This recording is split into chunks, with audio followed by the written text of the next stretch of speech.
불확실한 시장에 맞설 차별화된 투자 전략 1월 20일 머니쇼 플러스 시작합니다.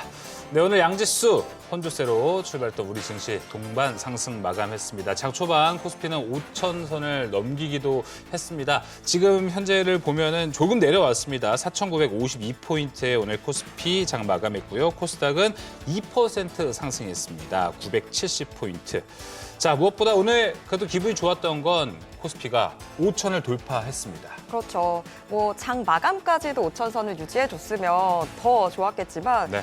여태까지는 5,000이 꿈의 숫자라고 생각했거든요. 그렇죠. 근데 그걸 확인을 했다라는데 일단 의미가 있을 것 같습니다. 네, 오늘 5,000 증시, 5,000에 대한 이야기들은 조금 더 자세하게 우리는 앞으로 어떤 전략을 세워야 될지 이야기 나눠보도록 하겠습니다. 지금 보시고 계신 머니쇼 플러스는 SBS BG앱과 유튜브에서 실시간 시청이 가능합니다. 더 많은 국내 주식 정보 받아보실 분은 카카오톡 채널 머니랩을 추가하시길 바라겠습니다.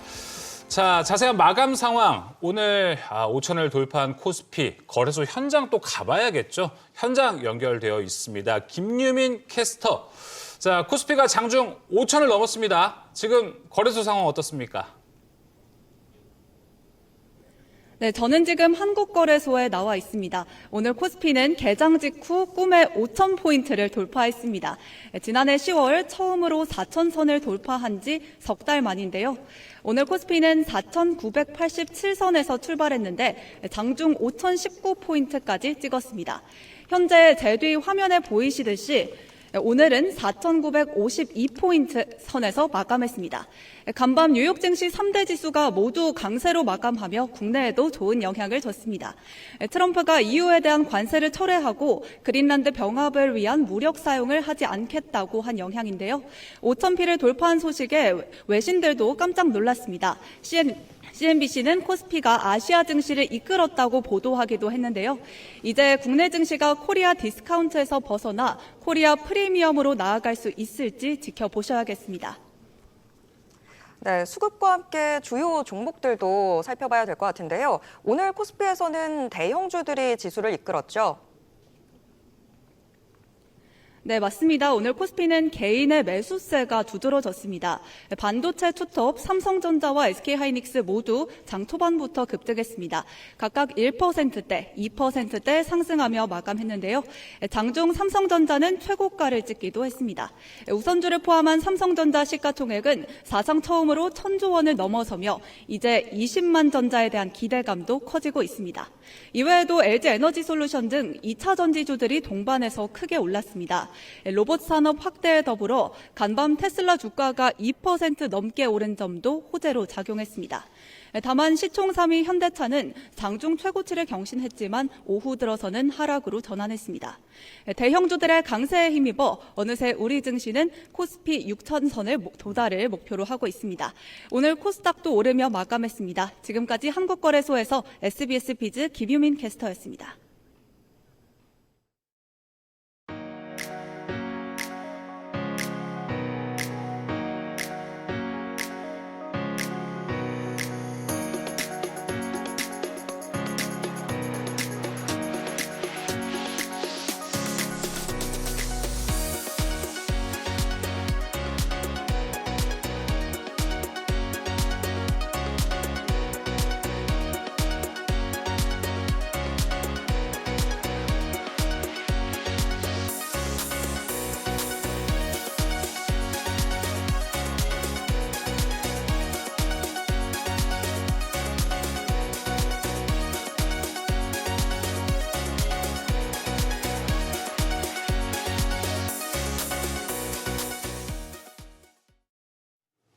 오늘 오전 코스피가 장중에 사상 첫 5,000선을 넘기면서 새로운 시대를 열었습니다. 매일 기대감이 있습니다. 이런 말들 해왔는데 네. 드디어 오늘 숫자 5,000이 딱 찍히는 걸 보게 됐습니다. 네, 그간 너무 급하게 많이 올라서 변동성이 우려된다 이런 말도 있었는데요. 5,000을 결국 넘어선 모습도 보여줬습니다. 코스닥도 오늘 함께 동반 상승했습니다. 이제 시작이라고 해야 됩니다. 5,000은 끝이 아닙니다. 네. 이제 시작입니다. 투자 포인트 한번 짚어보도록 하겠습니다. 함께할 두 분 소개합니다. 한화자산 운용 주식운용팀 은기환 차장, FR자산관리 길건우 대표 함께하겠습니다. 두 분 어서 오세요. 안녕하세요. 야, 우리가 역사적인 5,000을 날. 5천을 뚫은 날 이렇게 함께하게 됐습니다. 네. 5천을 뚫은 날 이렇게 방송하는 것도 진짜 영광인 겁니다. 아, 그러니까요. 예. 오늘 네. 기분 너무 좋은 상태인데 그렇습니다. 요 일단 5천의 의미부터 함께 좀 짚어보면 좋을 것 같습니다. 강행코도 이제 네. 시작이다라고 이야기를 해주셨는데 그렇죠. 네. 두 분은 어떻게 보셨는지 좀 궁금하거든요. 일단은 은 차장님께 먼저 좀 여쭤볼까요? 저 너무 부담스러운데. 네, 기조를 열어주시죠. 아. 한번. 네. 일단 사실 뭐 당연히 모두가 기뻐할 일이고 축하할 일이고 뭐 좋은 일이긴 합니다만 사실은 전 이제 보통 이런 숫자에 막 크게 집착하지 않는 성향이어가지고 오. 제 성향이 네. 그래서 그냥 5천 돌파한 거 그냥 오늘로 그냥 뭐 박수치고 행복해하고 사실 지금 많은 투자자분들이 이 방송을 보고 계실 것 같은데 네. 전 중요한 건 그 내 현재 포트폴리오가 진짜 뭐 합당한 건지 이 점검을 끊임없이 이제 하는 게 투자자의 뭐 본분이다. 같이 이렇게 발맞춰서 생각하거든요. 갈 수 그럼요. 있는지. 그게 오늘이 5천이든 4,900이든 뭐 다른 숫자이든지 간에 무관하게 사실 그 지수와 개별 포트폴리오는 또 다르잖아요. 아마 네. 오늘 또 하락한 종목을 들고 계신 분도 많을 것 같은데 그래서 저는 그냥 약간 좀 원론적으로 항상 평상심을 유지하며 네. 좋으나 안 좋으나 약간 최대한 어. 자기 그 마인드 컨트롤을 잘 네. 하는 게 또 투자의 성공 좋아요, 좋아요. 아닐까 이렇게 생각합니다. 그러면 포트폴리오 측면에서 만약에라도 여태까지 다들 반도체, 로봇, 뭐 자동차 네. 이런 거 없었던 분들은 네, 네. 혹시 지금이라도 포트폴리오 안에 좀 구성을 하는 게 맞는 시점인 걸까요? 사실 그 질문도 내가 지금 갖고 있지 않거나 갖고 있다고 해서 다를 이유는 없다라고 보거든요. 왜냐하면 이제 제 기준에서 그냥 물어보신다면 뭐 저는 이제 반도체, 뭐 인공지능 뭐 다 좋게 생각하는 투자자로서 없다면 사야 되고 있으면 가져가고 네, 그것이 합당하다 이렇게 생각합니다. 네, 좀 침착하게. 네. 차장님은 좀 침착하게 네, 제 성향이 그렇습니다. 5천에 대한 네. 리뷰를 좀 해주신 것 오늘 같습니다. 색깔을 좀 일단 체크를 해봤어요. 길건호 대표님은요? 이제 5천이면은 이제 사실은 저희가 계속 작년부터 계속 5천 얘기를 했잖아요. 맞아요. 그럼 이게 사람이 심리가 어떤 게 있냐면 야 왔네. 아 진짜 왔네. 네, 이게 그러면 딱 대부분은 한 과반수 이상은 야 이제 좀 쉴까라는 생각을 그러니까요. 하실 수도 있을 것 같아요. 그러면 이제 이때 저희가 조심해야 되는 거는 차익 실현 욕구가 굉장히 세질 수 있으니까 야 진짜 이 이상을 우리가 정말 뚫고 갈 수 있을까라는 의문이 생기는 시점이거든요. 그쵸. 근데 여기에서 또 중요한 게 좀 있으면 이제 실적 발표들이 또 예정이 돼 있으니까 여기서 이제 좋은 숫자들만 나온다라고 하면 사실은 뭐 5천에서 끝나는 게 아니라 그 이상도 충분히 노려볼 수 있는 구간인 것 같고요. 그다음에 5천이라고 해서 이제 본인의 그 주식 계좌를 열어보신 분들은 희비가 극명하게 엇갈릴 겁니다. 예. 올라서 내 계좌도 빨가신 분도 있을 거고요. 아니면 도대체 내 것만 왜 이러냐. 그렇죠. 파란색도 있고 보라색도 난 있고. 계속 팔았다. 뭐 이런 얘기들을 사실 저도 요즘 일주일 동안 사람들 만나보면 제 건 왜 팔아요? 5천이 뭔데? 이런 얘기 많아요. 이렇게 얘기를 많이 하시는데 그분들의 종목을 딱 열어보면 대부분 남들이 좋다라고 해서 항상 고점일 때 그때 따라갔습니다. 네. 그래서 이제 미리미리 조금 가서 기다리는 걸 하셔야 되는데 예. 야 그거 다 샀다는데 난 없어? 라고 하면 이게 아무리 뭐 지수가 오르고 시장이 좋다라고 해도 수익률은 안 좋을 수밖에 없는 것 같아요. 네. 뭐 그러면 뭐 해야 된다? 미리 공부해야 된다. 그렇죠. 미리 공부해야 된다. 그래서 뭐 이런 것들 시기에 대해서 너무 들떠있지도 말고 네. 공부 열심히 하는 뭐 맞아요. 시기로 잡으시면 좋을 것 네. 같아요. 공부 여러분 머니쇼 플러스가 다 해드립니다. 이 저희와 얘기까지는 함께 제가 못할 것 같아가지고 기다려요. 저희가 함께 가신다면 5천 이상을 바라볼 수 있는 공부까지도 저희가 책임지고 함께 연구해 보도록 하겠습니다. 그럼 이 부분 한번 이 센티적인 걸 좀 짚어보면 좋을 것 같습니다. 은규현 차장님 오늘 이 5천이란 포인트를 보고 아 여기가 맥스구나라고 하고 아마 던지는 물량들도 좀 있었을 것 같습니다. 여기에 대해서는 어떻게 좀 해석을 하세요? 뭐 아까 사실 대표님께서 네. 말씀하신 거에 듣다 보니 저도 좀 고개 끄덕여졌는데 뭐 그 숫자를 계속 이제 뭔가 자신의 뭐 마치 대학 입시나 네. 취직이나 이런 목표의 하나의 숫자로서 생각한 투자자가 있다면 뭐 그럴 수도 있겠지만 그쵸. 제가 아까 앞서 답에서 사실 그렇게 그건 중요하지 않다라고 말씀드렸잖아요. 네. 진짜 내 포트폴리오가 어떤지가 중요한데 그냥 이제 조금 더 저도 생각을 좀 가다듬게 된 것이 이 5천이라는 말이 나왔던 그 시작을 보면 네. 제가 기억한 것이 맞다면 아마 2,500 정도 되었을 때 현 정부가 출범 직전에 네. 코스피 5천을 열겠다 뭐 이런 얘기를 하면서 많은 투자들이 여기 호응을 했던 걸로 알고 있습니다. 그래서 그때 이제 정부 차원에서 내걸었던 것이 여러 가지 뭐 상법 개정이랄지 그쵸. 배당소득 분리 과세랄지 뭐 이런 것들이 있었는데 그것으로 제가 보기에는 한 2,500이 3,000에 3,500까지는 올라왔던 것 같아요. 그런 영향으로 코리아 디스카운트 해소가 일정 부분 진행이 된 그쵸. 것이었죠. 근데 그 이후에 한 작년 9월부터 올라왔던 건 우리가 이제 모두 잘 아는 삼성 하이닉스의 반도체 그리고 이제 인공지능 그 컴퓨팅 안에서도 특히 메모리 반도체의 영향력이 커지니까 그렇죠. 전 세계적 관점에서도 이게 좋아진 거잖아요. 그럼 두 가지를 봐야 되는데 그럼 과연 코리아 디스카운트? 디스카운트 해소가 완벽히 다 끝난 것이냐? 저는 아직 그건 여지가 있다라고 봅니다. 오. 만약에 반도체 랠리가 없었으면은 지금 증시가 제 생각에는 한 3,500, 4,000 정도였을 거예요. 맞아요. 반도체 상승이 없었다라고 하면 당시 정부의 목표가 5,000이었기 때문에 그거 감안하면 약 30% 정도의 뭐 배당이 실제로 그렇죠, 늘어나는지 이런 배당주들 보실 수가 있고 또 실제로 뭐 물적 분할로 인한 뭐 그 중복 상장 뭐 네. 이런 것이 확실히 근절되는지 뭐 이런 것도 봐야겠죠. 이제 그런 것이 내 투자 포트폴리오와 어떻게 연동되는지가 첫 번째고요. 두 번째는 역시 반도체 무시할 수가 없는데 아, 그럼요. 그 숫자가 삼성전자 하이닉스가 종목이 2개밖에 안 되지만 뭐 아마 많이 잘 아실 것 같습니다. 올해 이익 전망치가 각각 순이익으로 100조, 80조, 180조고 네. 전체 순이익이 코스피에서 약 350조니까 거의 절반이 맞아요. 삼성 하이닉스입니다. 근데 두 회사의 시총의 비중의 합은 40%니까 이익은 50%인데 시가총액 비중은 40%다. 그럼 여전히 이 두 종목이 상대적으로 싸다고 볼 수 있는 거잖아요. 그리고 이 두 주식이 예를 들어 대만의 나니아라든지 뭐 마이크론이라든지 비교 기업보다도 밸류에이션이 싸기 때문에 네. 그런 것까지도 같이 염두에 둔다면 사실은 이제 5천이라는 숫자보다는 맞아요. 다른 관점으로 맞습니다. 생각을 하실 수 있을 것 같습니다. 이 5천이라는 숫자, 5천 중에서 사실 대부분을 차지했던 건 반도체, 삼성전자와 하이닉스라고 볼 수 있습니다. 이 이익이 코스피의 절반을 차지하고 있는데 오늘 나온 소식들을 보면요. 둘이 합쳐서 200조도 넘을 것 같습니다. 이제는 삼성전자만 이거 150조 버는 거 아니야 이런 이야기가 함께 나오고 있습니다. 오늘 삼성전자 장중 시총 1,000조 원을 터치해내기도 했습니다. 20만 전자 가는 거 아니냐 다양한 이야기가 나오고 있습니다. 어떤 이슈들부터 좀 다뤄볼까요? 길건 대표님. 먼저 오늘 장 초반에 있었죠. 삼성전자가 이제 고객사들 대상으로 네. 디램 앞으로 80% 인상을 하겠다라는 소식이 있었습니다. 이것도 오늘 아주 좋게 작용을 한 것 같은데 삼성전자 주가를 보면 아직도 싸다라는 생각을 할 수 있을까요, 우리가?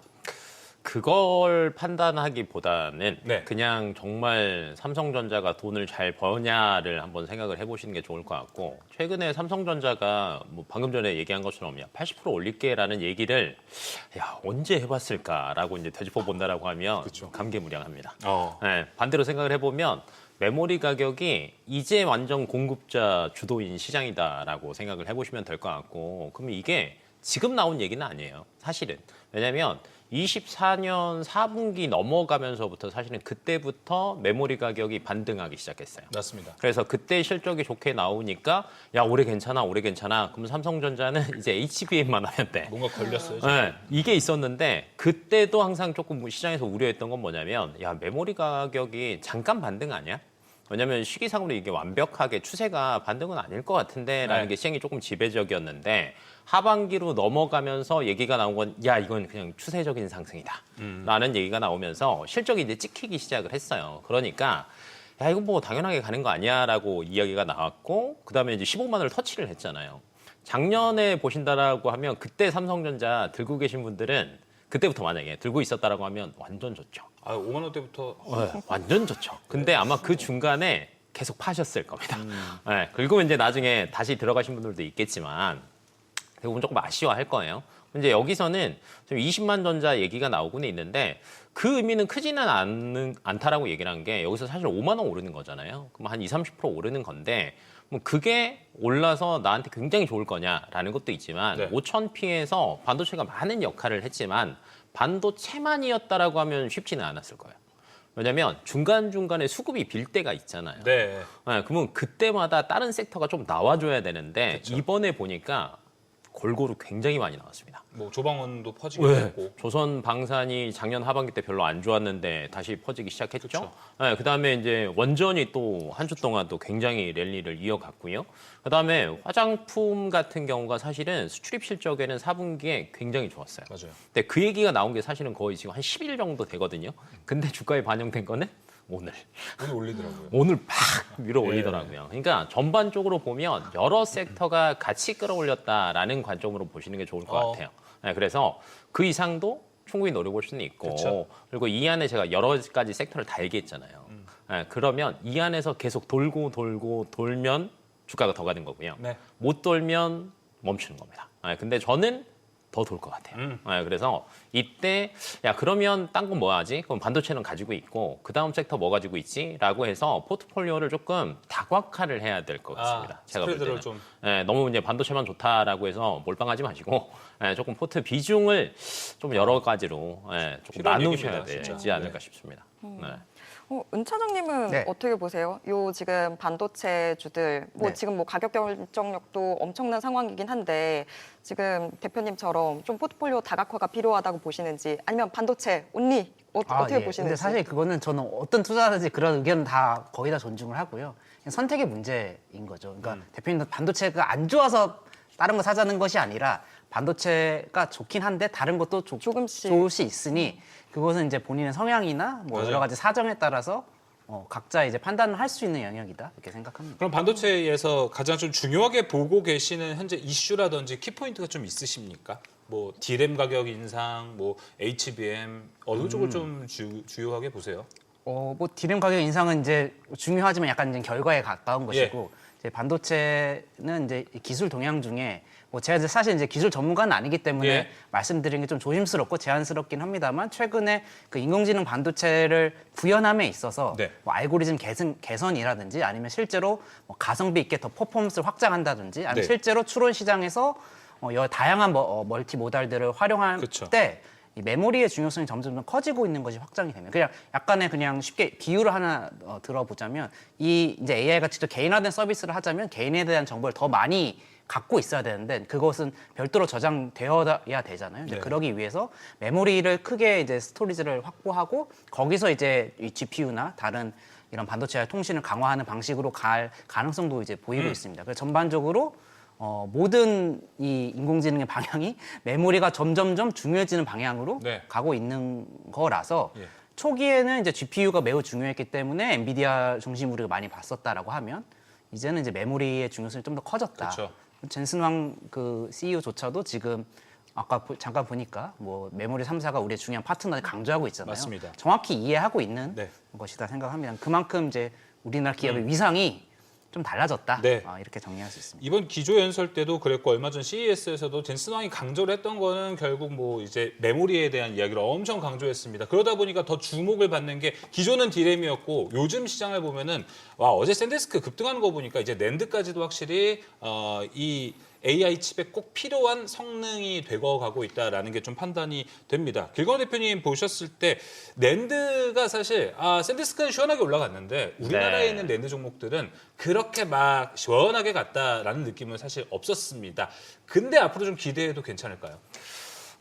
그게 조금 애매한 구간인 거는 같은 게 사실은 지금 반도체 시장에서 주력은 메모리인 것 같아요. 네. 예전에는 이제 반도체에서도 메모리 잘 갈 때가 있고 비메모리 잘 갈 때가 있고 조금 이렇게 테키타카도 있었는데 최근에 시장을 보면 골고루가 아닌 것 같아요. 그냥 이쪽 좋아? 그러면 훅 가는 거여서 사실 저희가 수급 얘기를 안 할 수는 없잖아요. 그래서 낸드로만 해서 그러면 이게 이 안에서도 키 맞추기가 올 수도 있지 않을까라고 생각을 하시는 투자자들도 있겠지만 저는 그건 수급이 사실은 조금 약한 것 같고요. 네, 그리고 이제 삼성전자에서도 그냥 메인은 사실은 지금 메모리인 것 같아요. 네. SK 하이닉스도 마찬가지고 그러다 보니까 이쪽에 힘을 조금 더 실어 주시는 게 좋을 것 같고 그 다음에 최근에 이런 얘기들도 나오더라고요. 그러니까 뭐 비메모리, 낸드 이 얘기보다는 야 이번에 삼성전자가 이제 결론에 이제 그 이건희 회장님 돌아가시고 나서 상속세 12조 원 나왔잖아요. 네. 이번이 이제 마지막이거든요. 연부연납의 마지막 12조 원에. 네, 근데 지금 주가 많이 올랐는데 주식 팔아갖고는 못할 거다. 네, 그러면 배당 많이 때려서 해결할 거야. 네, 그러면 이제 밸류 프로그램에서 사실 제일 중요한 게 얼마나 주주들한테 환원을 많이 해주냐였는데 우리나라 대장주들은 그걸 잘 못했어요. 네. 네, 반도체가 가장 큰 비중을 차지하고 있고 시가총액도 큰데 얘들은 거의 안 했거든요. 근데 삼성전자가 요거까지 조금 달라붙으면서 오늘 15만 원을 돌파하지 않았나 하는 것들도 있어서 시장은 지금 갈놈들만 쳐다보고 있으니까 그렇죠. 너무 그쪽을 보시는 것보다는 차라리 다른 섹터를 보시는 게 조금 더 좋을 것 같고 최근에 소부장 종목들도 보시면 특히 소재 부품 쪽이 비메모리 쪽의 소재 부품은 그렇게 주가가 잘 가진 않았습니다. 맞아요. 네, 근데 메모리 향에 대한 소재 부품 장비주들은 주가가 잘 가고 있어요. 튀죠. 네. 네, 그래서 시장 자체가 가는 놈만 믿나 네, 라는 관점으로 저는 접근을 하시는 게 조금 더 안전할 것 같아요. 네. 조금 더 뭐 추세가 들어오고 수급이 더 네, 잘 네, 들어오는 네, 네. 쪽이 앞으로도 맞아요, 좀 맞아요. 연속성에 대한 가능성은 더 괜찮겠다 이렇게 얘기를 해주신 것 같은데 그럼 반도체 투톱만 두고 보면 네. 어때요? 요즘 조금 하이닉스보다는 삼성전자가 탄력이 더 좋아 보이기는 합니다. 네. 이 둘 간에 뭔가 차이점이 좀 발생했다고 보십니까? 뭐 차이점보다는 작년까지는 그냥 SK 하이닉스의 완승, 삼성전자 완패. 그렇죠. 그러니까 3E에 대해서 항상 1년 내내 콜테스트 얘기만 나왔던 것 같아요. 될 거야, 될 거야, 될 거야, 될 거야.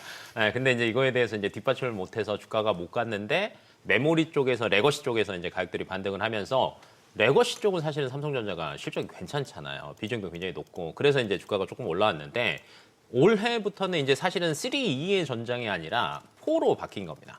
근데 4로 되면서 어찌됐건 삼성전자 입장에서는 비빌 게 많아진 거예요. 그러다 보니 최근에 뭐 주가 상승 폭이나 탄력성이나 이런 걸 본다라고 하면 완전 우세하는 것 같아요. 현재까지 기준으로 본다고 하면 완승인 거는 같습니다. 근데 이게 단기간에 끝날 것 같지는 않고요. 그래도 상반기 중에서도 이제 전분기라는 1분기 정도까지는 요게 조금 이어질 것 같고 오늘 거래량도 보니까 삼성전자 거래량이랑 SK하이닉스 거래량을 보시면 딱 10배 차이 납니다. 거의.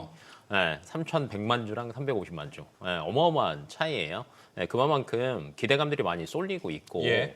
4로 넘어가면서 또 이제 중요시 되는 게 A식이잖아요. 그렇죠. 결론은 4가 되면서 맞춤형 주문 생산이 많이 가능해질 건데 더 중요해지고 그러면 SK 하이닉스의 수주가 들어오는 것보다는 삼성전자의 수주가 들어올 확률이 사실은 훨씬 더 높아진 거죠. 오늘 뭐 호재도 있었습니다. 맞습니다. 네, TPU 맞아요. 테스트했다고. 맞아요. 그래서 이런 여러 가지 상황상 둘 중에 하나를 꼭 꼽으라고 하면 삼성전자가 그래도 대세의 우세하지 흐름이 않을까. 넘어왔습니다. 맞습니다. 네. 작년과는 조금 다른 움직임들 이 반도체 투톱에서 좀 체크가 되는 상황인 것 같습니다. 다음 섹터 확인해 보도록 하겠습니다. 자, 지금 뭐 2차 전지가 새로운 내러티브를 좀 장착하고 있는 것 같습니다. 로봇 향기만 풍기면 좀 다 오르는 분위기였는데 거기에서 2차 전지도 같이 좀 분위기 받아가는 듯한 상황입니다. 자, 좀 2차 전지 이제 좀 볕이 드는 건지 ESS 붙여보고 뭘 해도 좀 안 되는 것 같았었는데 2차 전지주들 움직임 요거 어떻게 해석해야 되는지 이야기 나눠보도록 하겠습니다. 자, 차장님. 2차 전지 지금 계속 로봇 모멘텀들 이야기들 많이 네. 하잖아요. 네. 그런데 이게 괜찮은 걸까요? 왜냐하면 사실 로봇용 배터리 매출 뭐 아직까지 크지 않고 기대감인 상황인데 저희가 좀 너무 크게 해석하고 네. 있는 건 아닌가 싶어서요. 어려운 질문입니다. 근데 왜냐면 저도 오늘 아침에 주가 보면서 저도 지금 배터리 담당을 하고 있고 이제 오. 배터리 애널리스트들과도 얘기를 나눠보고 또 많은 이것저것 확인을 해봤는데요. 뭐라고 합니까? 아니 근데 이제 사실 뭐 주가라는 게 기대감으로 오르는 것 자체를 이제 부정할 수는 없고 왜냐면 뭐 다른 바이오나 뭐 예를 들어 현대차 뭐 로봇 같은 경우에도 뭐 그게 지금 당장 매출이 나와서 주가가 오르는 것은 아니잖아요. 뭐 테슬라도 마찬가지고 뭐 다 그런 거는 이해할 수 있는지 우리가 이게 합당하고 가이성이 있고 근거가 있느냐 이제 이걸 좀 따져 봐야 될 것 같은데 예. 일단 확인할 것 중에 이제 현재 우리가 관심 갖고 있는 로봇은 휴머노이드 로봇이잖아요. 그렇죠. 사실 이제는 자동차 자체도 뭐 로봇택시라고 불리니까 그것도 이제 로봇이라고 보지만 거기에는 이미 지금 그 배터리가 들어가고 차량용 있는 거 배터리가. 우리가 이미 충분히 알고 있는 상황이고 여기서 우리가 관심 있는 건 휴머노이드 로봇인데 휴머노이드 로봇에 들어가는 배터리 대당 탑재 용량은 뭐 적은 곳은 한 2kWh 채 안 되고요. 조금 많아야 3. 그리고 앞으로 늘어난다고 해도 이 사이즈의 어떤 한계 등등을 놓고 볼 때 저의 생각으로는 5kWh가 넘어가진 않을 것 그러니까 같거든요. 자동차에 들어가는 경우에 비하면 훨씬 적다는 그렇죠. 거잖아요. 이제 혹시 뭐 모르시는 분들은 자동차에 들어가는 건 적어도 50, 그러니까요. 70. 뭐 옛날 이제 우리나라 배터리 회사들이 진짜 막 하려고 했던 미국의 큰 차들은 막 100, 이렇게까지도 그러니까요. 이제 봤었거든요. 그래서 그러면 일단 여기서 숫자로 우리가 계산을 이제 해보실 수가 있을 것 같습니다. 자동차는 뭐 한 70에서 80kW가 들어가고 한 번에 뭐 몇십만 대씩 또 뭐 때는 많아지면 몇백만 대 이렇게 시장을 보고 뭐 주가가 오르기도 하고 수주에 따라서 나중에 취소되면 빠질 수도 있었지만 이런 상황이라 보면 휴머노이드 로봇은 워낙 그 대당 탑재 용량이 작기 때문에 전기차와 비견할 정도의 임팩트가 되려면 정말로 많은 이 대수의 휴머노이드 로봇이 매년 생산이 되어야 아하. 됩니다. 예, 그러니까 잠재 시장 자체가 그래서 이걸 어떻게 추산할 때가 너무 다른데요. 네. 근데 이제 그냥 근거를 가지고 조금 우리가 추정을 해보면 현대차가 한 3만 대 정도를 얘기를 한 걸로 제가 확인을 했고요. 테슬라 같은 경우에도 3만 대로 시작해서 뭐 한 100만 대 정도를 목표를 한다고 생각하고 있습니다. 그러니까 일단 3만 대 기준으로 하면은 아예 답이 안 나오는 네. 시장 사이즈고요. 그러니까요. 계산을 해볼 필요도 없겠죠. 한 100만 대 해도 한 3kW 하면 3기가와트 아워입니다. 네. 3기가와트 아워면 진짜 이제 자동차로 보면 얼마 되지도 않는 굉장히 전체 매출 사이즈 대비 배터리의 임팩트는 사실 미미하기는 합니다. 그러니까 이제 전기차 판매량의 최대한 한 100배는 되어야 그렇죠. 이제 예. 지금 전기차 시장과는 좀 견줄 수 그렇죠, 있는 그렇죠. 수치라고 우리가 볼 수 맞습니다. 있을 것 그렇게 같습니다. 계산해 볼 수 있고 그럼 제가 그러면 여기서 몇 년 뒤에 휴머노이드 로봇이 어. 몇 대가 된다 이 그러니까요. 말은 굳이 하지 않겠는데 이제 앞으로 뉴스를 보시면 예. 이제 다 확인이 가능하실 거고 또 본인이 시나리오로 생각해 보실 수 있잖아요. 사실 이게 진짜 로봇에 대한 투자자들의 기대감이 저도 정말 이미 무섭고 그쵸. 이미 제 수준은 아득히 넘어가 버린 상황이긴 한데 사실 이 로봇의 시작이라고 하는 건 제가 이제 들었던 건 약간 우주적 스케일로 봐야 된다 이런 말까지 들었거든요. 그러니까 이게 다시 말하면 빅뱅이 탄생이고 생물의 탄생이 이제 캄브리기아기 고생될 때 생물의 탄생에서 지금까지 이렇게 있는데 이 로봇은 생물이 아닌 유기체가 아닌 새로운 종의 탄생이다. 아 진짜 이렇게 이야기를 합니다. 해외에서도. 그러니까 이제 우주의 3대 사건이다. 그럼 이 스케일이 이 투자자가 지금 맞닥뜨리는 어떠한 것보다도 굉장히 크잖아요. 그러니까 저도 이제 100만 대, 3만 대 뭐 이렇게 얘기를 하고 있습니다만 이것이 진짜로 그쪽으로 가는 것이 시작이라면 네. 뭐 몇 억, 몇십억 대가 될 수도 있는 것이고 실제로 일론 머스크도 몇 억을 지금 얘기를 하고 있죠. 예. 전국에는. 그러니까 이제 전국에는 그렇게 될 거라고 생각하고 뭐 나는 뭐 끝까지 갈 거야. 뭐 이런 것도 뭐 알겠습니다만 조금 약간 이제 시계열을 한 5년에서 안쪽으로 놓고 보았을 때는 과하지 예. 않나 이렇게 생각합니다. 차장님 그러면 예, 좀 예. 질문 조금 예, 바꿔볼게요. 그럼 2차 전지 오늘 셀 3사들 분위기 좋았던 것 같은데 네. 이게 그러면 로봇 테마를 이용해서 탈출하는 기회였던 건가요? 아니면 지금 좀 바닥에서 올라왔다라고 봐야 되는 뭐 건지. 탈출까지는 모르겠고요. 저는 오늘 특별한 매매를 아예 하지 않았는데 사거나 팔거나 아예 하지 않았는데 그것까지는 뭐 각자 판단해야 될 것 같고요. 근데 네. 어쨌거나 로봇은 좀 예, 제가 그러니까 오늘 일단 예, 시장에서 그쵸. 보면 2차 전지는 좀 로봇이 묻었다. 어떤 그 내러티브가 하나 좀 생겨났다라고 맞아요. 예. 우리가 해석을 해볼 수 있을 맞습니다. 것 같습니다. 그건 맞습니다. 근데 엄청 중요한 얘기 해주셨던 게 요새 어느 방송을 봐도 저도 진짜 궁금했던 게 로봇엔 배터리가 몇 개 얼마나 들어갈까가 진짜 궁금했거든요. 예. 거기서 시장의 산업을 좀 계산을 해볼 수 있으니까. 예. 근데 자동차에는 70에서 80kW가 들어간다면 휴머노이드에는 2에서 5kW가 들어간다라는 것은 규모 차이가 좀 많이 난다라고 아직은 그렇죠. 우리가 네. 현실적으로 볼 수 있을 것 같아요. 근데 오늘 시장의 헤드라인을 보니까 로봇 배터리 규모가 뭐 97조 원 시장이다라는 이야기도 있더라고요. 이런 걸 보면은 어떻게 계산인지 좀 봐야 되는데 저 헤드라인만 그렇게 나왔습니다. 그거를 제가 보진 못해서 설명 못 드리겠지만 네.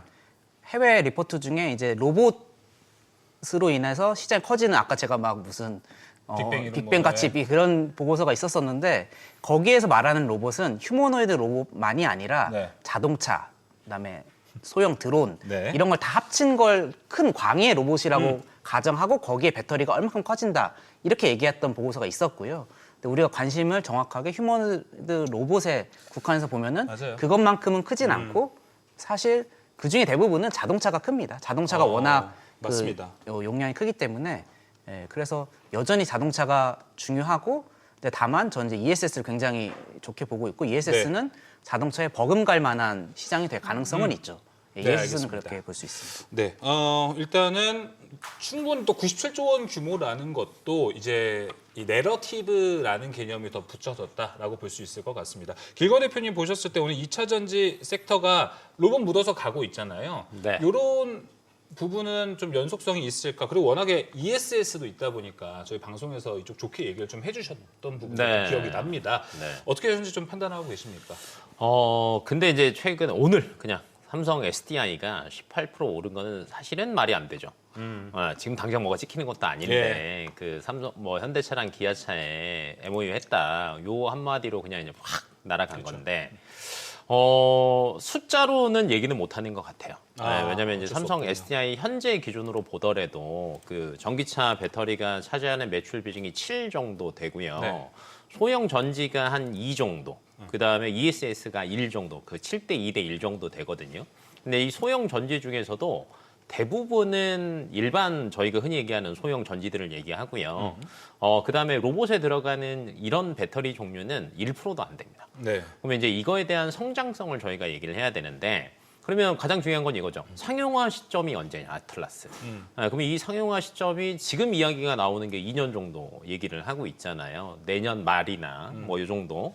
그러면 그때 2만 대, 3만 대 얘기하는데 매출로 보면 그렇게 크게 늘어나지는 않을 거거든요. 그래서 여기에서 실적으로 주가를 반영하는 거는 조금 말이 안 되는 것 같고. 네. 그다음에 2차 전지가 사실 굉장히 잘 갈 때 기존의 전체 자동차에서 하이브리드카도 중간에 저희가 한번 있긴 했지만 전기차로 갔다가 다시 하이브리드카로 다시 왔단 말이에요. 예. 그러면 이 구간에서 글로벌 점유율 바뀐 걸로 본다라고 하면 20% 내외거든요. 근데 그게 시장을 이렇게 끌어올렸단 말이에요. 근데 지금은 계속 쉬고 있잖아요. 근데 이게 살아나지 않는 상태에서 삼성 SDI나 뭐 LG엔솔이나 SK온이 가는 거는 조금 부담은 될 것 같고요.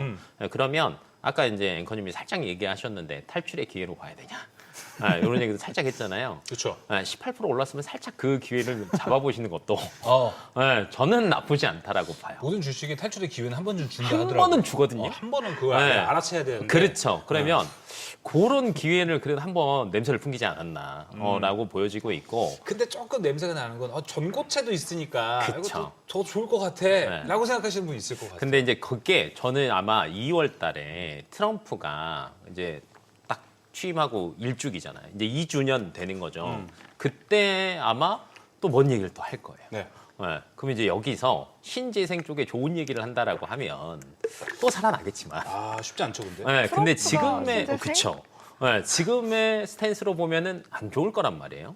그러면 이제 아까 탈출의 기회. 요걸로 시나리오를 짜보면 지금 조금 올려놨다가 ESS 얘기도 슬렁슬렁 나오니까 조금 올려놨다가 네. 그 얘기 나오자마자 찬물을 누가 착 끼얹을 수 있는 거죠. 그래서 그런 것까지 고려해 보신다라고 하면 2차 전지가 저가 매력이 부각이 돼서 조금 반등한 거는 있지만 완전히 살아나기에는 살짝 부담스럽다. 네. 그래서 비중을 내가 만약에 2차 전지 비중이 굉장히 많으셨다라고 하면 요럴 때 조금씩 비중을 낮추는 기회로 한번 잡아보시는 게 좋을 것 같아요. 네, 알겠습니다. 2차 전지 이야기까지 좀 해봤습니다. 아직까지는 이게 내러티브가 붙은 거라서 막 좋아질 거예요. 이런 얘기까지는 확답은 좀 드리기는 어렵지만 로봇이 워낙 좋다 보니까 2차 전지에도 동반 상승할 가능성은 당분간 좀 있어 보입니다. 참고해 보시면 좋을 것 같고요. 자, 다음 섹터 넘어가 보겠습니다. 에너지 이야기를 좀 해보겠습니다. 요새 뭐 원전 하면은 트럼프죠. 계속해서 원전 예찬 이야기를 좀 하고 있습니다.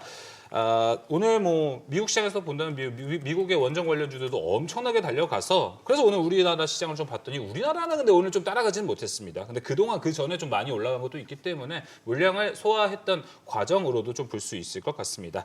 은규환 시장님도 에너지 쪽 많이 좀 봐주시잖아요. 네네. 자, 저희가 앞서 원전 이제 시작이다라는 헤드라인을 붙여봤거든요. 어떻게 좀 생각을 하십니까? 원전 이제 시작이다. 이제 시작이다. 뭐 시작이라고 볼 수는 있죠. 어느 정도 어떤 근거로 보면. 네. 네네.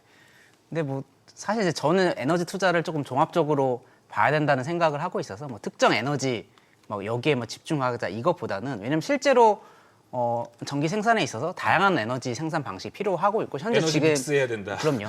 이게 제가 이제 이 질문을 미리 사전에 받아보면서 다시 한번 생각을 하게 되었는데 네. 정말 중요한 것이 뭐 태양광 100% 하겠다, 원전 100% 하겠다, 또는 뭐 가스 100% 하겠다, 뭐 이런 말을 혹시 들으셨다면 그것은 다 거의 거짓말의 가능성이 매우 높습니다.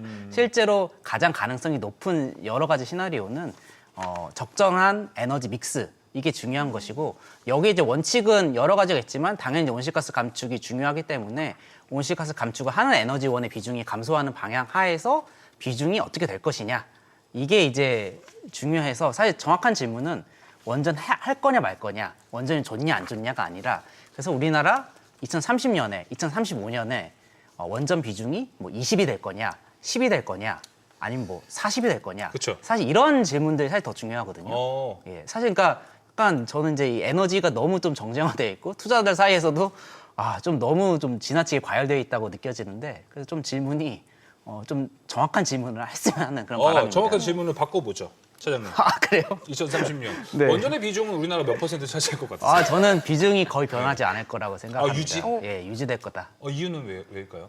뭐 우리나라 전체 전력 수요가 기본적으로는 커지는 와중에 예, 원전도 지금 신규 원전이 일부 지금 들어가고 있잖아요. 그래서 비중이 거의 유지는 되는데 만약에 이제 전력 수요나 공급이 생각보다 더 많이 커진다고 하면 원전이 거기에 빠르게 대응할 수 있을지가 이제 가장 변수가 될 것 같아요. 대형 원전 지낼 시간도 오래 걸리는 그렇죠. 것도 예, 있으니까. 그러면 이제 비중 자체는 낮아질 수는 있는데 일단 전체적인 원전의 양 자체가 지금보다는 유지되거나 약간의 위로 올려볼 여지는 있을 것 같습니다. 그럼 그대로 지금 뭐 투자 포트폴리오 안에서 풍력이나 재생에너지 이쪽도 지금처럼 그대로 유지를 해야 되는 건가요? 같이.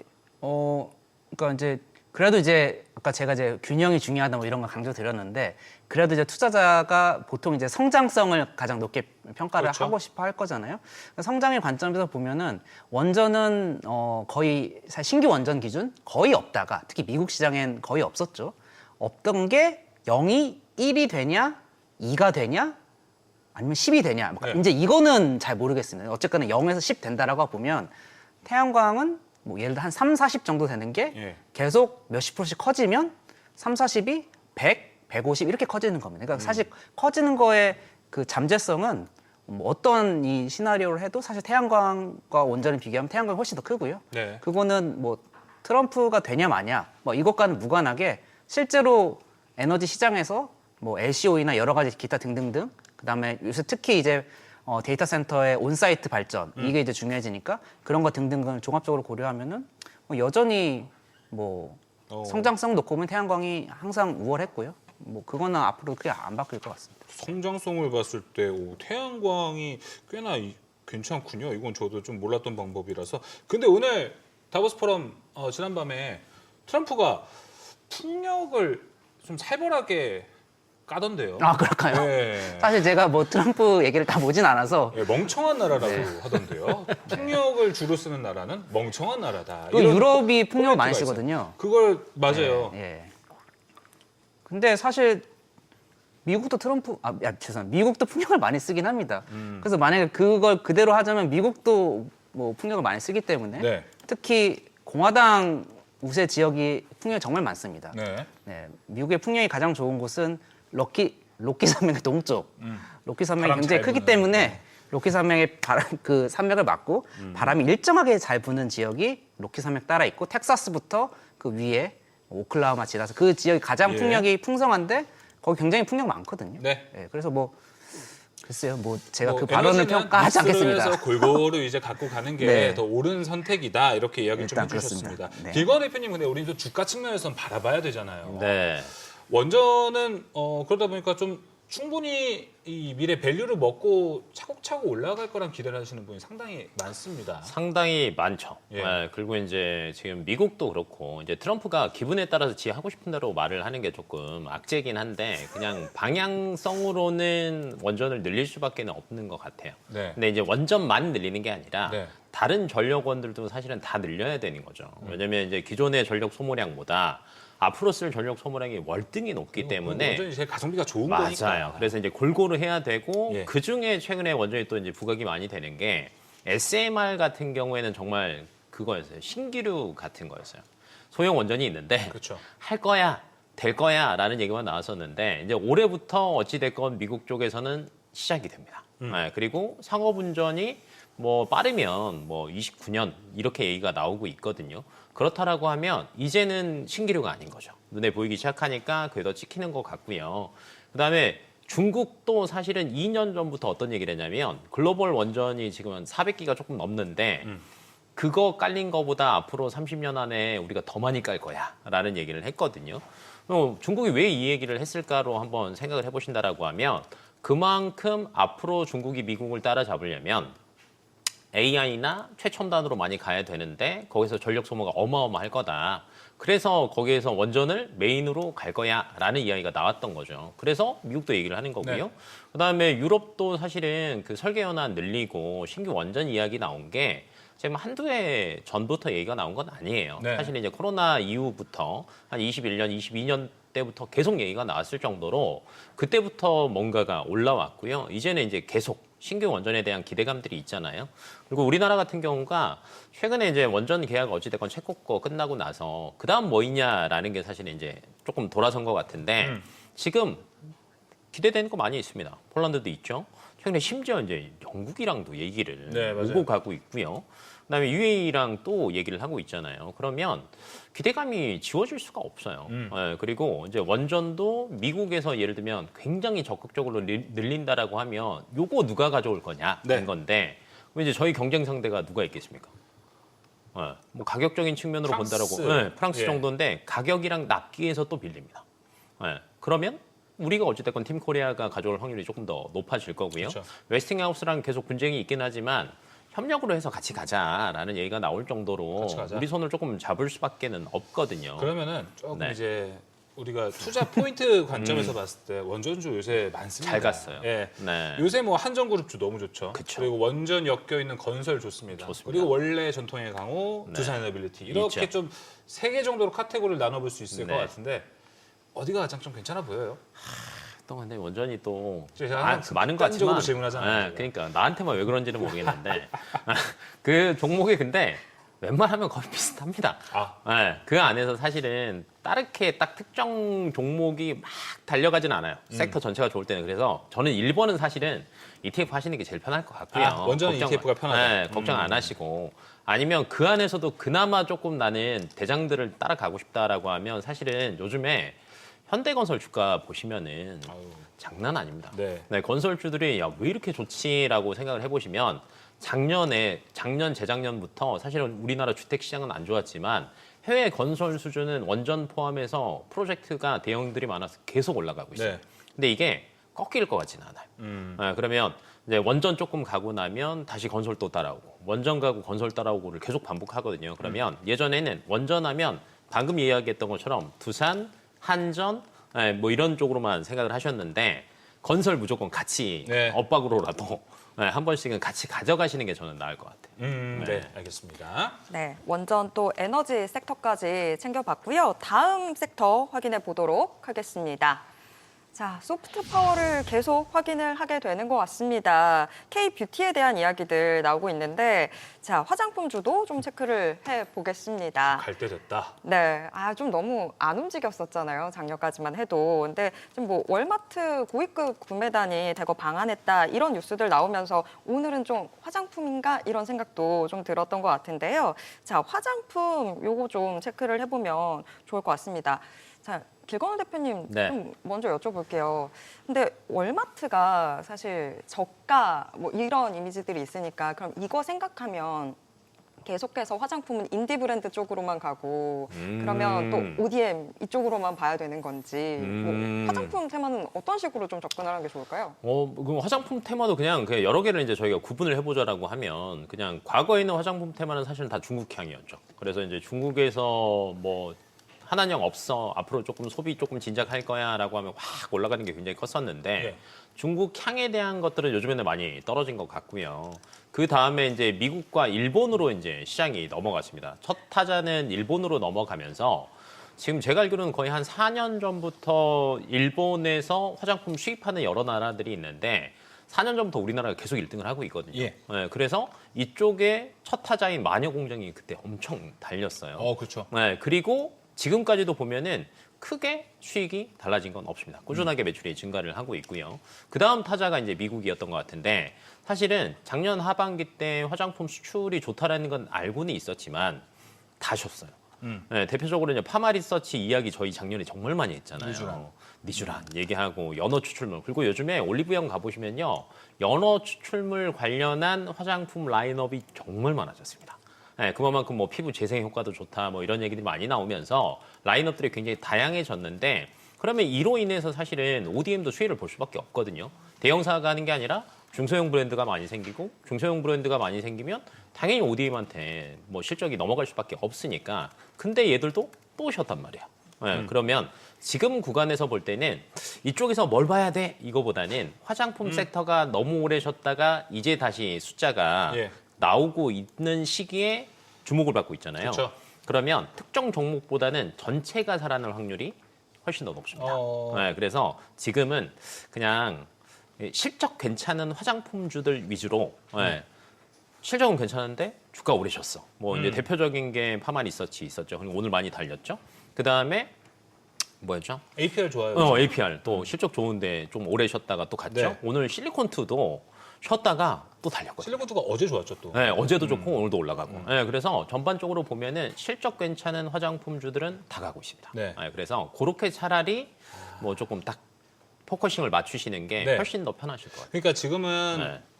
제가 사실 이 질문을 준비했는데 뭐 미용기기, 시술, 화장품 쪽으로 카테고리를 나누어서 투자해볼까가 아니고 네. 모든 분야는 상관없으니 네. 실적 쌓아갈 수 있는 돈을 네. 잘 버는 기업이 현재는 좀 맞아요. 우선순위가 될 것 같다. 맞아요. 그래서 파마 리서치, 뭐 APR 이렇게 좀 이야기를 네. 해주신 것 같습니다. 네. 그렇다면은 일단은 화장품은 여기서 좀 정리를 해볼 수 있을 것 같습니다.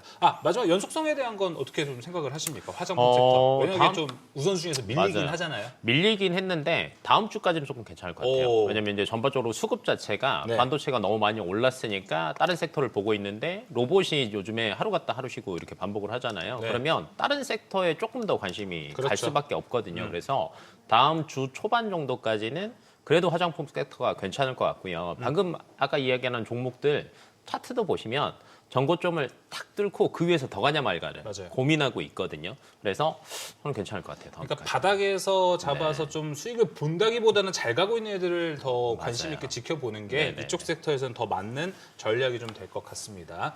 자, 화장품 섹터까지 이야기해보면서 오늘 증시 인사이트는 여기서 마무리하겠습니다. 은기환 차장, 길건우 대표와 함께했습니다. 두 분 오늘 말씀 고맙습니다.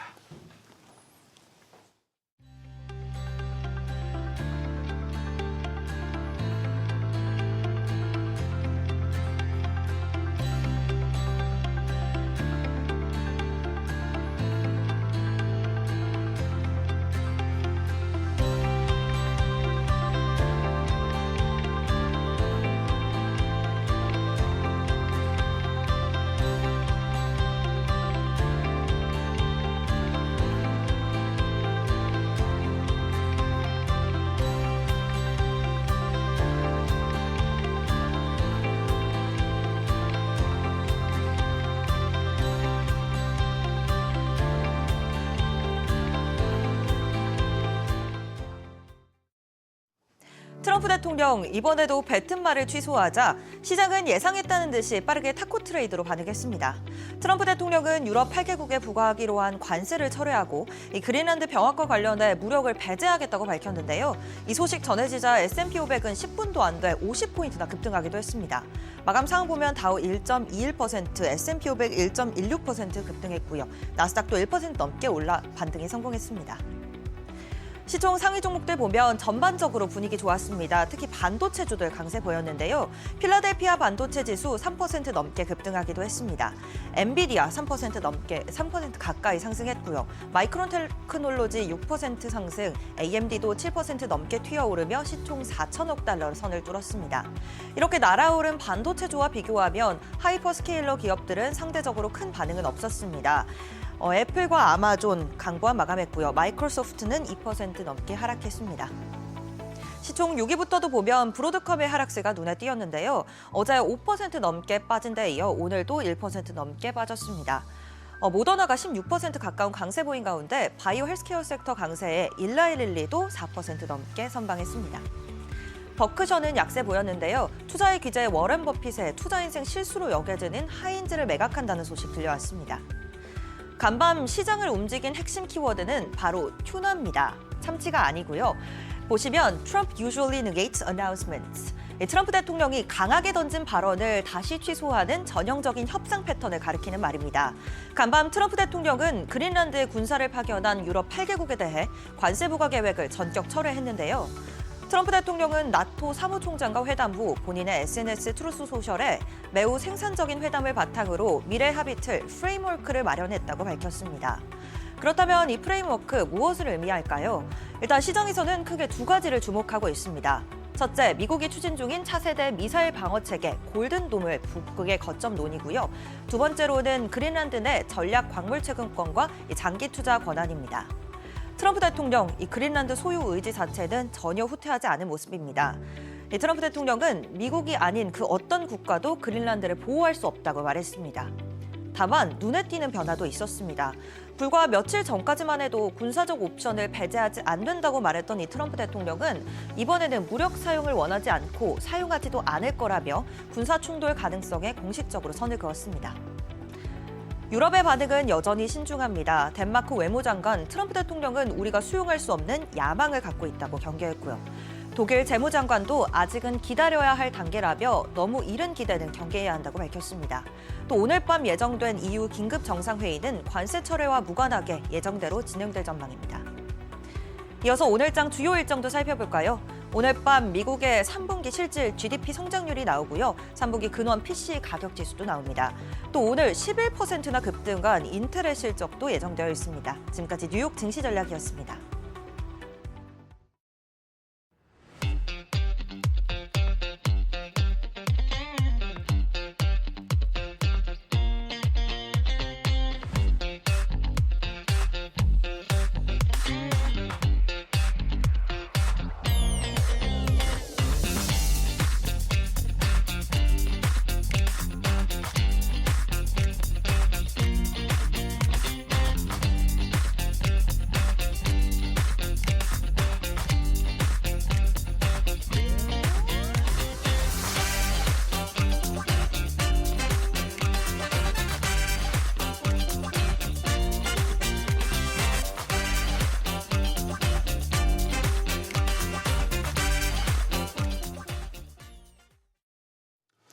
간밤 스위스 다보스 포럼에서 이 주요 글로벌 인사들이 연이어 발언을 했는데요.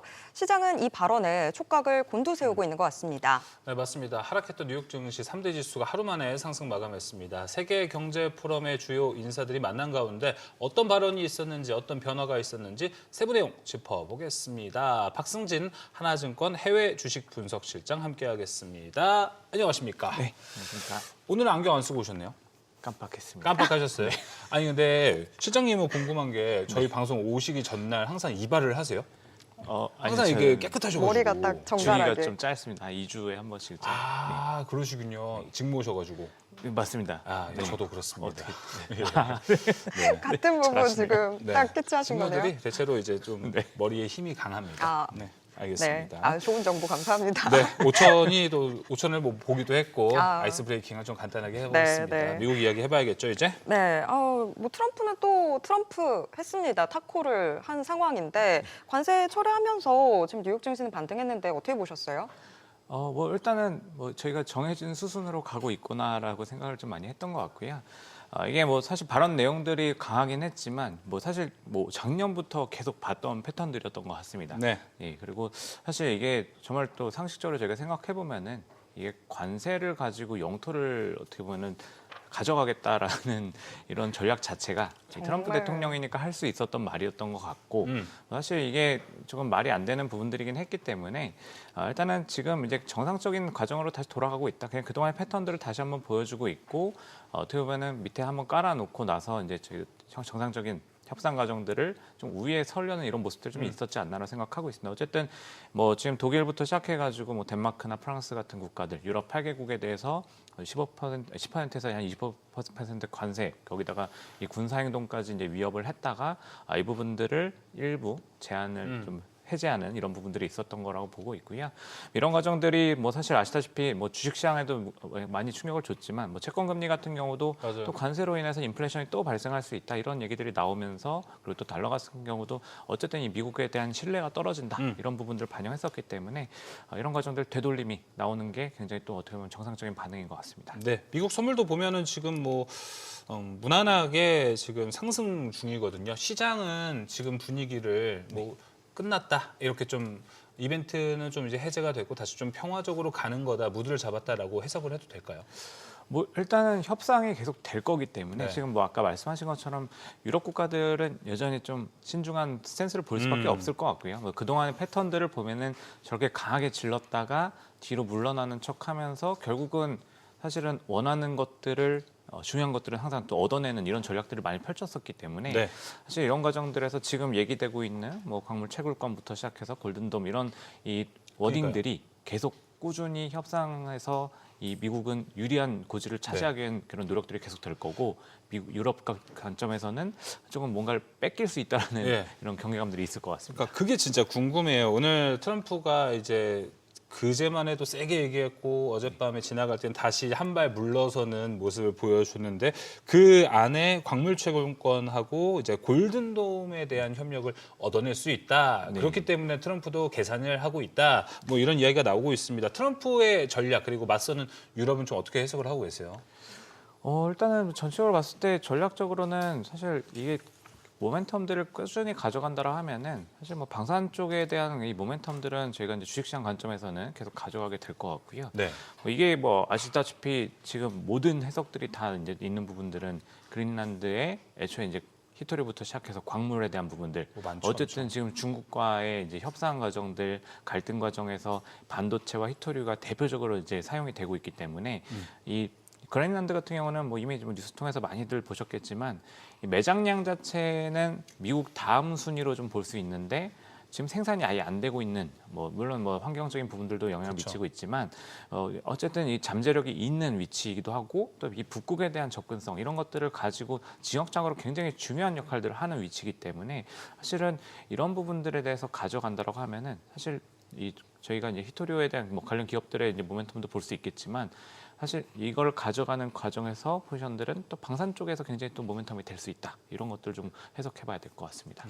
근데 저 광물 채굴권 안에는 히토류만 해당되는 건가요? 지금 화면에서도 보면 네. 그린란드 광물들이 히토류 말고도 다른 것들이 좀 맞습니다. 많이 네. 있는 것 같은데 예, 예. 저것들을 다 포함하는 개념일까요? 그렇죠. 뭐 리튬부터 코발트나 뭐 구리, 니켈 이런 것들도 같이 다 많이 매장량이 이제 상당히 좀 있는 거로 좀 알려져 있는 우라늄도 상황이고. 많다던데요? 네, 네. 그래서 뭐 원전에 대한 뭐 이슈를 지금 어쨌든 전력과 이제 연결을 다 지을 수 있는 부분들이기 때문에 사실 이게 계속 확장되는 레인지인 범위인 것 같습니다. 이게 뭐 저희가 뭐 네오디뮴, 플러스에오디뮴 뭐 이런 히토류들부터 시작해서 여러 가지들이 있기 때문에 굉장히 또 이 베네수엘라를 이제 사실 연초에 한번 또 부각을 시켰던 부분들이 있다라고 하면은 또 그 후순위로 그린란드 그리고 또 좀 최근 또 캐나다까지 또 막 꺼내 들면서 사실 이런 영역 확장을 좀 계속하는 부분들이 굉장히 좀 실리적으로 접근하려는데 사실 어떻게 보면 좀 굉장히 또 힘을 이용해서 어떻게 보면 정말 저희가 이제 속된 말로 야만의 시대를 다시 들어간 것처럼 야만의 시대. 이렇게 좀 접근하고 있다라는 게 이제 또 눈에 띄는 모습인 것 같습니다. 네, 역사책에서만 봤던 일들이 제 앞에서 지금 현실로 나타나고 있는 상황인 것 같습니다. 자원도 자원인데 골든돔도 좀 관련돼서 이야기를 해봐야 될 것 같습니다. 지금 시장이 요 골든돔 관련해서 로켓랩을 좀 주목해야 된다라는 이야기들도 나오고 있는 상황인데 일단은 뭐 이것과 관련해서 국방 분야 전체 이렇게 다 체크를 해보면 되는 걸까요?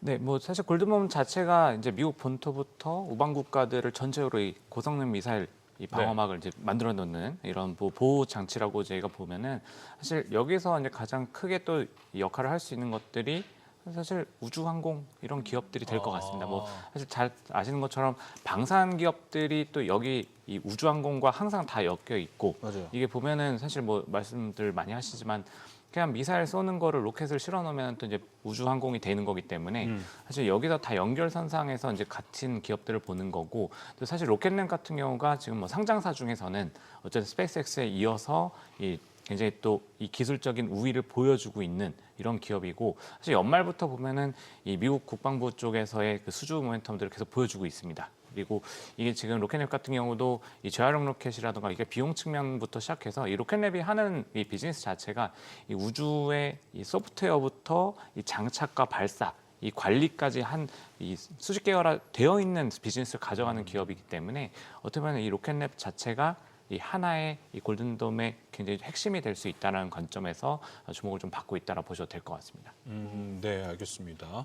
그러니까 로켓랩 그리고 항공주, 방산까지도 좀 투자 포인트가 좀 이어질 수 있다라는 것 참고해 보시면 좋을 것 같습니다. 자, 그리고 이제 어제 젠스방도 여기 이 자리에 있었습니다.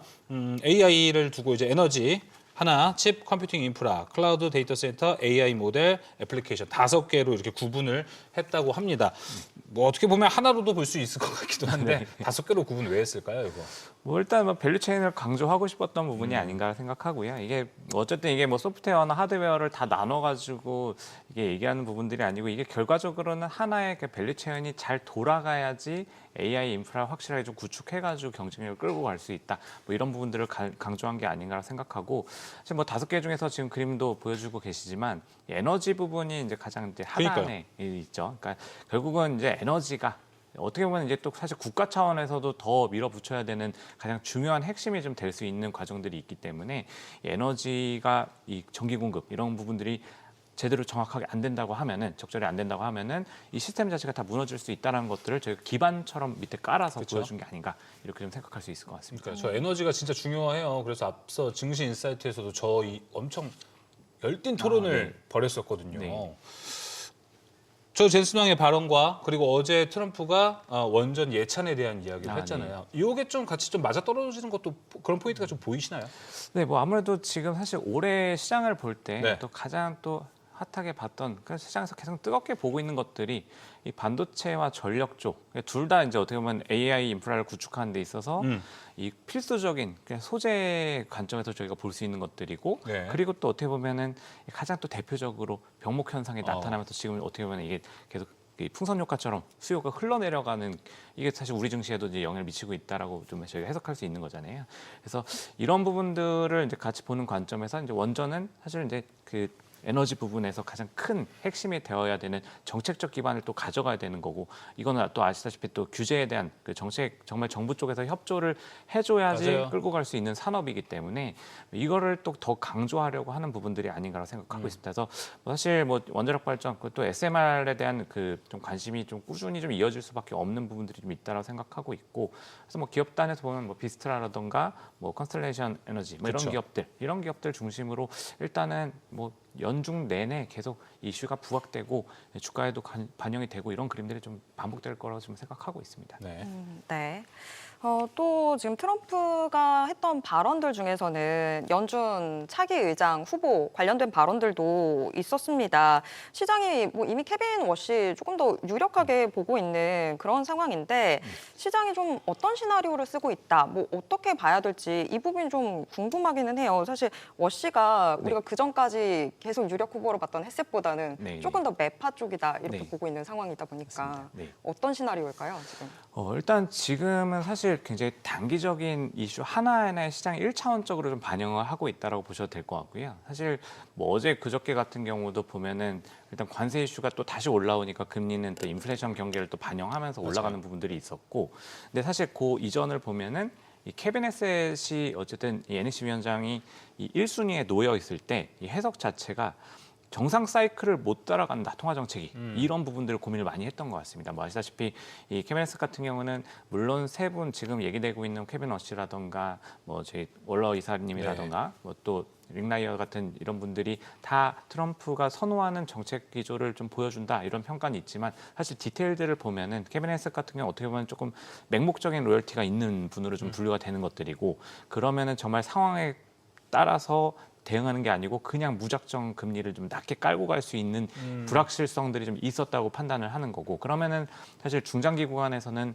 물가가 더 나중에 올라갈 수 있다라고 판단을 하는 부분들이기 때문에 이런 경계감들이 중장기 금리들을 좀 더 끌어올렸다라 하면은 케빈 허시 같은 경우는 일단 1차적으로는 그럴 수 있습니다. 케빈 헤셋 대비해서 조금 매파적인 인물로 해석이 되기 때문에 1차적으로는 그냥 단순히 해석하면은 금리를 좀 인하를 제대로 안 하는 게 아닌가 이렇게 해석할 수는 있지만, 사실 저희가 정책을 좀 더 중장기적으로 사이클을 놓고 본다라 하면은 케빈 허시가 사실 옛날에 이사직에서 벗어날 때 네. 그때의 모습은 QE에 반대하면서 그러니까요. 불만을 가지고 내려온 분이기 때문에 어떻게 보면은 지금은 인하를 지지하더라도 이게 통화 정책을 정상으로 돌려야 될 때는 정상으로 돌리고 사이클을 제대로 탈 수 있다, 이런 네. 판단을 할 수 있기 때문에 오히려 채권 시장을 더 안정시킬 수 있는 인물로 저희가 봐야 되지 않나, 이렇게 좀 생각해봐야 될 것 같습니다. 실장님 보셨을 때 저 둘 다 인물들의 뭐 장단이 있을 것 같긴 합니다. 네. 근데 이 시장이 열광할 인물은 누구라고 보세요?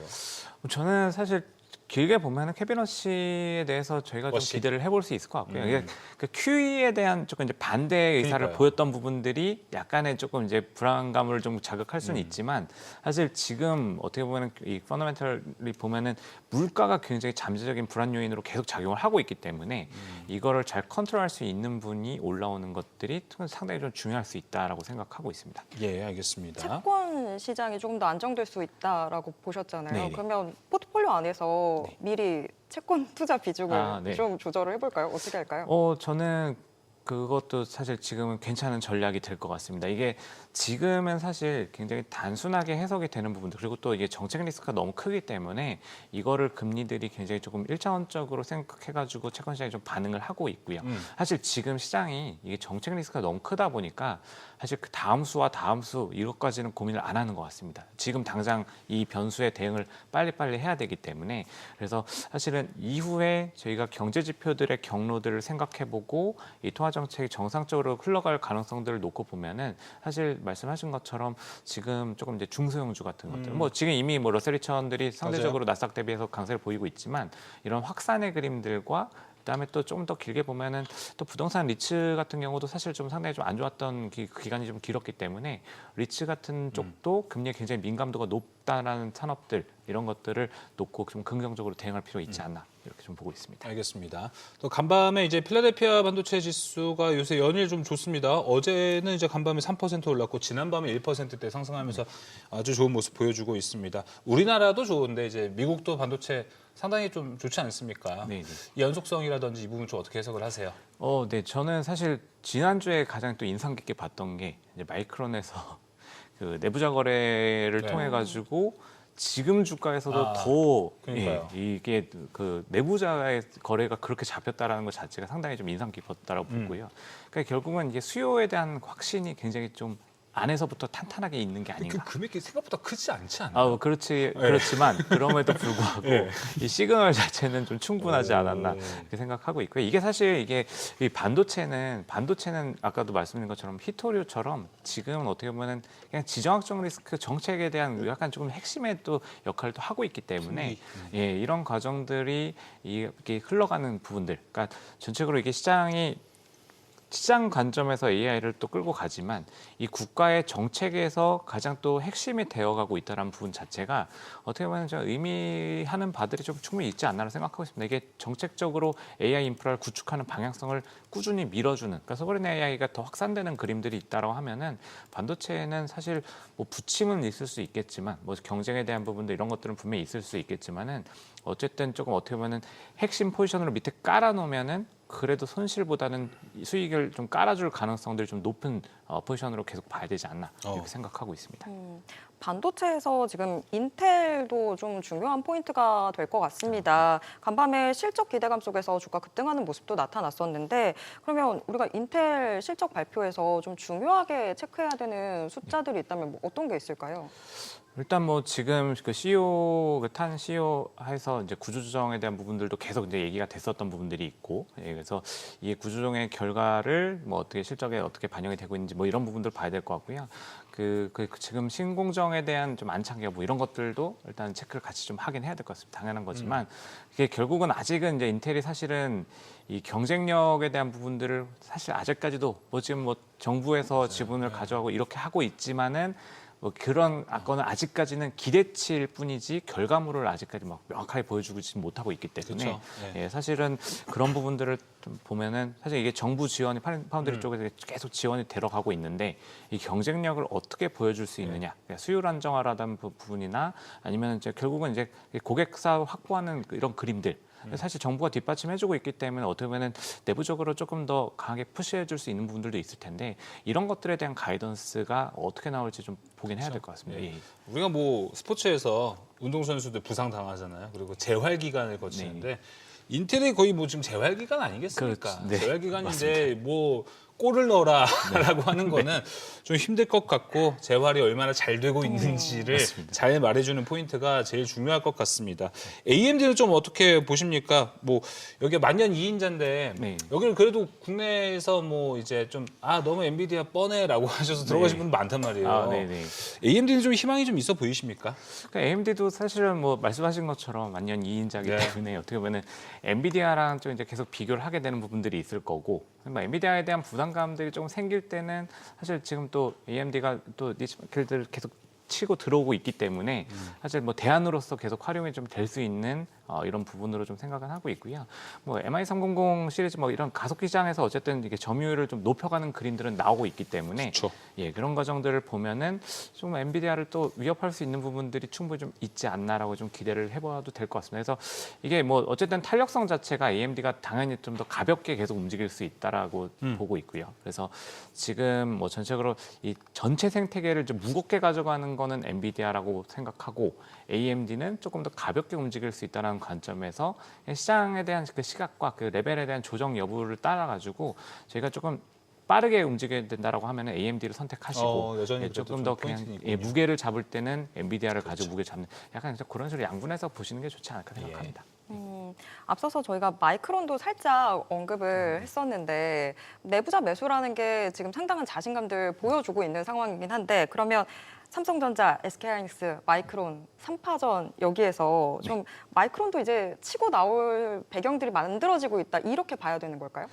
뭐 일단 뭐 최근에 이제 대만 공장도 인수하면서 이제 캐파도 계속 늘려놓고 있고 사실 뭐 지금 굉장히 또 시장에서 중요한 게 이 캐파 확장에 대한 부분들이 굉장히 또 중요해진 부분이잖아요. 생산에서 결국은 공급을 지금 이 수요가 더 우위를 보이면서 가격에 대한 부분들 그리고 또 실적에 대한 부분들이 뭐 2년, 3년치들 주문이 뭐 다 완료됐다 이런 얘기들 계속 나오는 것들이 이런 과정들이기 때문에 사실 캐파를 늘린다라는 것 자체가 어떻게 보면은 굉장히 또 저희 뭐 삼전이라든가 우리나라 기업들 좀부터 시작해서 이 추격하겠다는 의지를 좀 보여주는 행동, 투자 결정들이다. 뭐 이렇게 좀 볼 수 있는 것들이 있는 것 같고 사실 또 이게 그 어떻게 보면은 뭐 인텔도 그랬지만 이 마이크론도 어쨌든 이 국적에 대한 부분들을 놓고 보면은 사실 조금 더 이 정책적인 기반에서 이 뒷받침해 줄 수 있는 어쨌든 AI 산업은 지금 미국이 또 끌고 가고 있기 때문에 이런 관점에서 조금 더 우위를 보일 수 있는 부분들이 분명히 있지 않나라고 생각하고 있습니다. 그래서 일단은 지금 뭐 어쨌든 수율이나 뭐 공정 기술력 이런 것들은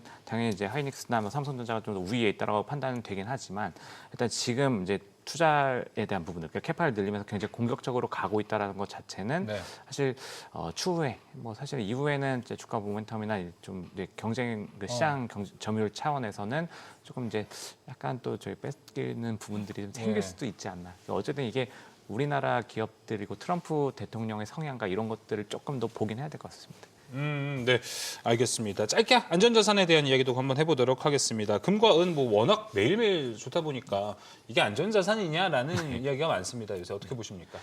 뭐 일단은 지금 저희가 계속 보고 있는 것처럼 사실 이게 안전자산 선호 현상만으로 가는 건 또 아닌 것 같고요. 네. 사실 이제 전통적인 화폐 가치에 대한 부분들 평가 이런 것들 계속 움직이면서 가는 거기 때문에 사실 금, 은, 뭐 이런 뭐 백금, 뭐 확장한 백금, 구리 이런 것까지 이 소재에 대한 부분들을 사실 또 화폐 가치와 지금 산업 수요 이런 것들 더 복합적으로 생각해가지고 포지션을 좀 구축해서 가져가는 하나의 포트폴리오 효과를 좀 계속 노릴 필요가 있다 이렇게 생각하고 있습니다.